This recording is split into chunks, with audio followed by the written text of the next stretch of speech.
국제회의가 열리면은 각 나라의 리더들이 나라를 대표해서 회의에 참석합니다. 우리나라는 대통령이 이 회의에 참석합니다. 이와 같이 오늘 말씀을 이해하는 데 있어서 가장 중요한 개념이 바로 대표성입니다. 오늘 말씀은 아담과 그리스도를 비교합니다. 아담은 인류의 첫 사람이며 그리스도는 인류의 마지막 아담으로 묘사되고 있습니다. 이래서 바울은 아담과 그리스도를 비교하는데 이 두 사람이 인류를 대표하고 있습니다. 먼저 바울은 아담을 통해서 죄가 이 땅에 들어왔다고 말합니다. 그러므로 한 사람으로 말미암아 죄가 세상에 들어오고 죄로 말미암아 사망이 들어왔나니 이와 같이 모든 사람이 죄를 지었으므로 사망이 모든 사람에게 이르렀느니라. 이것은 아담이 선악과를 따먹은 사건을 말합니다. 하나님은 선악과를 따먹는 날에는 정령 죽으리라 하셨습니다. 아담은 이 말을 들었음에도 불구하고 선악과를 따먹었습니다. 사도 바울은 이 아담의 불순종, 이 불순종으로 인하여 죄와 죽음이 들어왔다 하고 설명합니다. 죄가 참 신기합니다. 이 죄가 사람에게 있고 이 세상에 존재합니다. 그래서 사람이 이 악한 생각을 합니다. 악한 생각을 하고 또 죄를 저질러요. 참 이게 신기하죠. 근데 이 바울은 이런 죄가 이 아담과 하와가 선악과를 따먹음으로 왔다라고 얘기를 하고 있죠. 특별히 이 선악과를 따먹고 나서 이 아담과 하와가 벌거벗은 것을 압니다. 그리고 수치스러운 부위를 무화과 나무 잎으로 가리죠. 선악과를 따먹고 난 후에 가장 먼저 이 성에 대한 인식, 이 성적 수치심이 생기는 겁니다. 이 선악과를 따먹기 전에는 이 둘이 벌거벗고 있었지만은 수치심을 느끼지 않았습니다. 그러나 선악과를 따먹고 나서 수치심을 느낍니다. 아담과 하와가 변했습니다. 이래서 이 땅에 이 성범죄가 많이 일어납니다. 이 사람들이 성적인 죄를 짓습니다. 야한 생각을 하고 음란한 농담을 하고 이상한 동영상을 보면서 즐거워합니다. 여기서 끝나면 그나마 다행입니다. 어떤 사람들은 실제 이런 행동들을 해서 사회에 큰 문제를 일으킵니다. 이 아담이 죄를 지었는데 또 신기하게 아담의 죄가 다음 세대로 전가가 됩니다. 아담의 후손들인 인류가 성적으로 타락했습니다. 그래서 성범죄를 많이 짓습니다. 성적인 타락이 온 인류에게 나타납니다. 어떤 한 지역 사람들만 타락한 것이 아니라 전 세계 사람들이 타락했습니다. 이 땅에서 일어나는 범죄 가운데 성범죄가 아주 큰 부분을 차지하는 모습들을 봅니다. 더 신기한 사실은 죽음이 이 땅에 있다는 겁니다. 사람들이 다 죽음을 향해 나아갑니다. 사람들이 이 땅에서 태어나서 성장하고 자랍니다. 한때 전성기를 누리다가 늙어갑니다. 젊었을 때는 뛰어다니더니 나이가 들면 걷는 것도 계단 올라가는 것도 힘들어합니다. 나중에는 숨 쉬는 것도 힘들어합니다. 더 나이가 들면 병들어서 이 세상을 떠납니다. 이 생명이 태어나는 것도 신비롭지만 죽음도 신비롭습니다. 조금 전까지 같이 말하고 함께 있었는데 갑자기 숨을 쉬지 않습니다. 움직이지도 못하고 말도 못합니다. 의식이 사라지고 몸은 차갑게 굳습니다. 이 죽음을 그 누구도 피해갈 수 없습니다. 뛰어난 지식을 소유했어도 아름다운 미모를 가졌어도 엄청난 재력이 있어도 막강한 권력을 잡았어도 다 죽어야 합니다. 하나님이 선악과를 따먹은 사람에게 너는 흙이니 흙으로 돌아갈지니라 딱 한마디 하셨습니다. 이 말씀에 따라 모든 인류가 다 죽음을 향해 나아갑니다. 이 명령을 피해갈 사람이 없습니다. 사람은 태어나자마자 죽음을 향해 나아가는 존재입니다. 죽음이 사람의 마지막 종착역입니다. 이래서 사람은 죽음을 두려워합니다. 모든 사람이 죽기 때문에 죽음이 사람을 다스립니다. 사망이 사람 위에서 왕노릇하고 있습니다. 죄와 죽음이 서로 연결되어 있습니다. 아담이 선악과를 아담으로 죄가 들어왔고 죄 때문에 사람이 죽습니다. 또한 아담과 같은 죄를 짓지 않은 모든 사람도 죄를 짓고 죽음을 향해 나아갑니다. 바울은 이렇게 죄와 죽음이 어떻게 이 세상에 들어왔는지를 설명합니다. 죄는 아담 이후로 세상에 있었습니다. 그런데 모세의 율법이 오기 전까지는 죄를 죄로 심각하게 생각하지 않았습니다. 하나님이 모세에게 율법을 주셨습니다.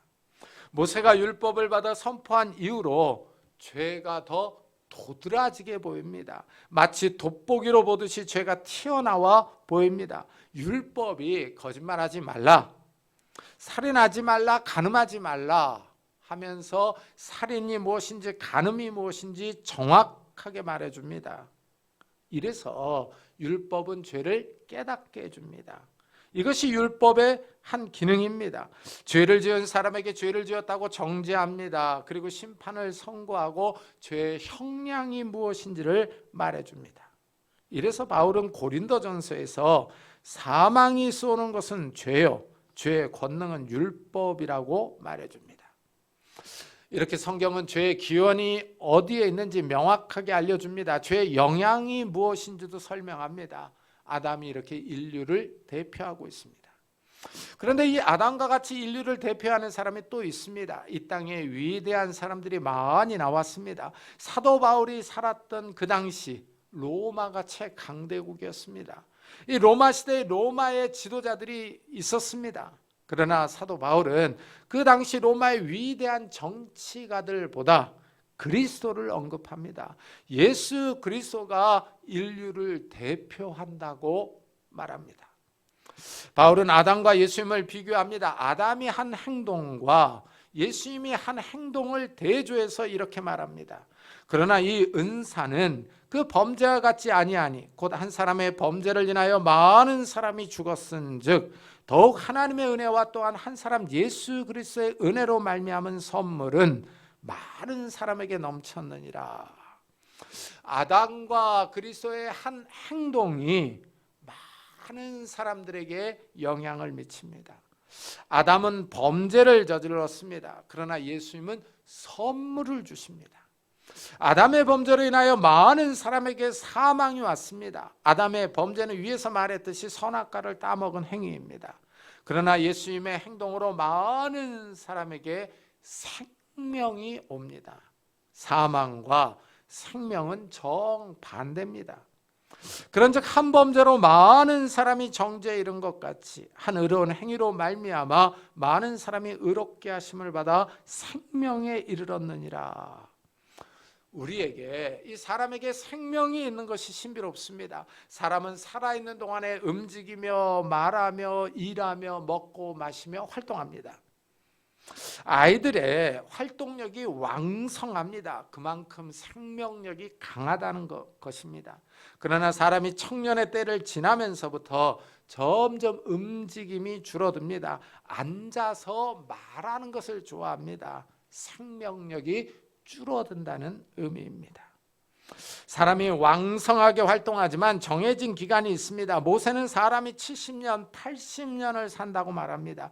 우리의 연수가 70이요 강건하면 80이라도 그 연수의 자랑은 수고와 슬픔뿐이요 신속히 가니 우리가 날아가나이다. 모세가 인생을 정의한 것이 아주 흥미롭습니다. 평균적으로 70년을 사는데 건강한 사람은 80년을 산다고 합니다. 사람이 70년, 80년을 사는데 수고와 슬픔뿐이라고 규정합니다. 사람이 사는 동안 열심히 일합니다. 노동하면서 살아야 합니다. 일해야 돈을 벌어 양식을 사서 먹을 수 있습니다. 그런데 이 노동이 쉽지가 않습니다. 이 노동이 힘듭니다. 편하게 앉아서 돈을 버는 사람은 없습니다. 다 노력해야 돈을 벌 수 있습니다. 여기에 인생의 슬픔이 담겨 있습니다. 돈을 벌기 위해 많은 수고와 노력, 아픔과 눈물이 있습니다. 이렇게 힘들게 벌어서 먹고 사는 기간이 70년, 80년입니다. 요즘 한국 사람의 평균 수명이 늘었습니다. 남자는 80.4세이고 여자는 86.1세입니다. 평균 수명은 83.2세입니다. 옛날보다 오래 사는 것은 확실합니다. 100세 시대를 말하지만 그렇게 오래 사는 사람들은 제한적입니다. 모세가 말한 80세가 맞는 것 같습니다. 그런데 이렇게 열심히 살다 보면은 세월이 날아갑니다. 1년, 2년은 금방 지나갑니다. 세월은 사람을 기다려주지 않습니다. 청춘도 한때입니다. 아름다움을 자랑하지만 금방 지나갑니다. 죽음이 모든 사람을 기다리고 있습니다. 그런데 예수님이 이렇게 짧은 인생을 사는 사람들에게 선물을 주십니다. 이 선물, 이 생명은 육체적인 한계가 있는 생명, 70년, 80년이 아닙니다. 예수님의 행동을 의로운 행동이라고 말합니다. 예수님의 이 의로운 행동이 사람들을 의롭게 합니다. 예수님이 이 땅에 육신을 입고 오셔서 십자가에서 돌아가셨습니다. 이 사실을 믿는 사람들이 의롭게 됩니다. 예수님의 이 십자가 사건이 엄청난 영향을 미칩니다. 예수님이 십자가에서 나의 죄를 대신하여 죽었다고 믿는 사람들에게 선물을 주십니다. 그들의 죄를 씻어주시고 용서해 주십니다. 의롭다고 인정해 주십니다. 죄인의 신분에서 의인의 신분으로 변합니다. 이것이 예수님이 주시는 선물입니다.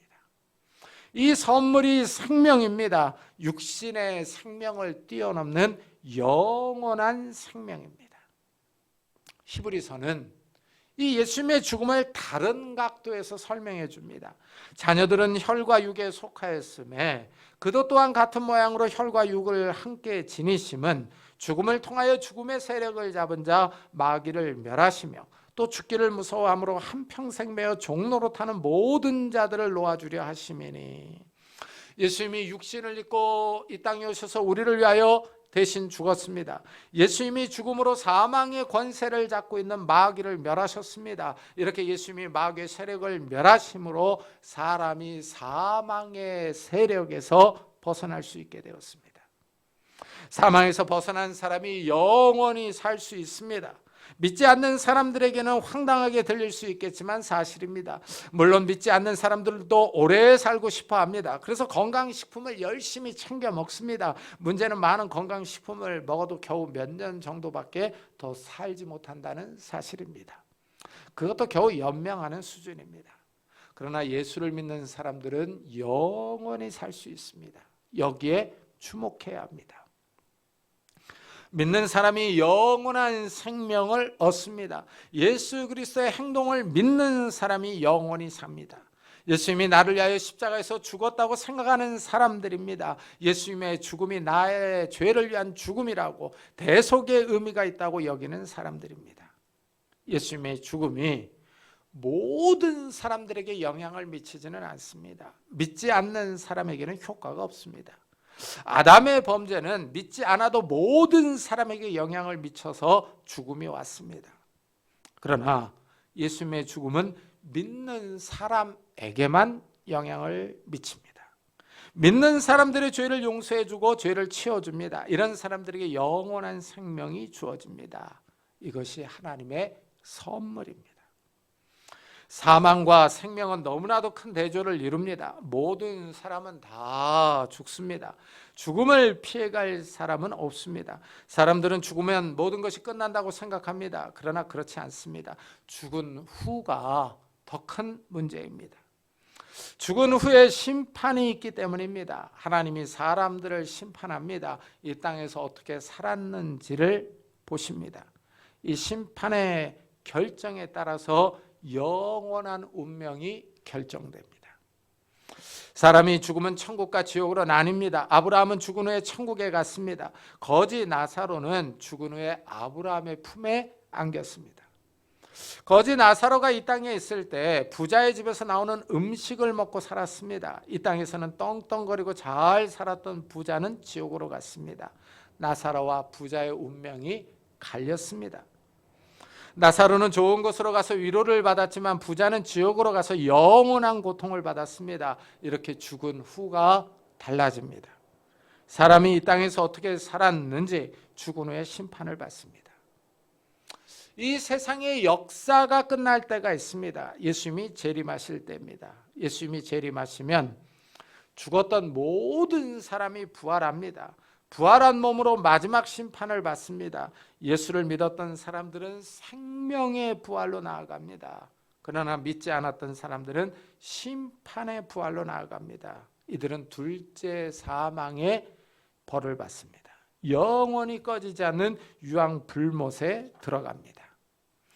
예수를 믿었던 사람들은 부활한 몸으로 하나님 나라를 기업으로 물려받습니다. 이래서 사도 바울이 형제들아 내가 이것을 말하노니 혈과 육은 하나님 나라를 이어받을 수 없고 또한 썩는 것은 썩지 아니하는 것을 유업으로 받지 못하느니라 하고 말했습니다.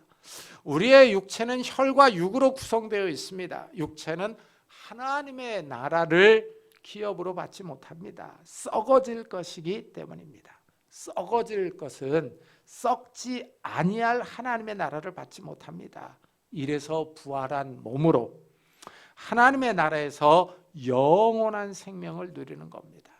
오늘 말씀에서 사도 바울은 이 아담과 예수님을 대표로 해서 이 아담과 예수님이 한 행동이 사망과 생명을 가져왔다고 말합니다. 이 아담이 한 행동이 죄와 사망을 가져왔지만 예수 그리스도의 행동이 의와 죄 용서와 생명, 하나님의 선물을 가져다 준다고 합니다. 이 사실을 믿는 사람들이 부활한 몸으로 영원한 생명을 누릴 것입니다. 정말 이런 소망이 우리에게 있다는 사실을 기억하면서 우리가 하나님 앞에 바로 서는 믿음으로 굳건하게 서는 성도님들이 되시기를 예수 그리스도의 이름으로 축복합니다.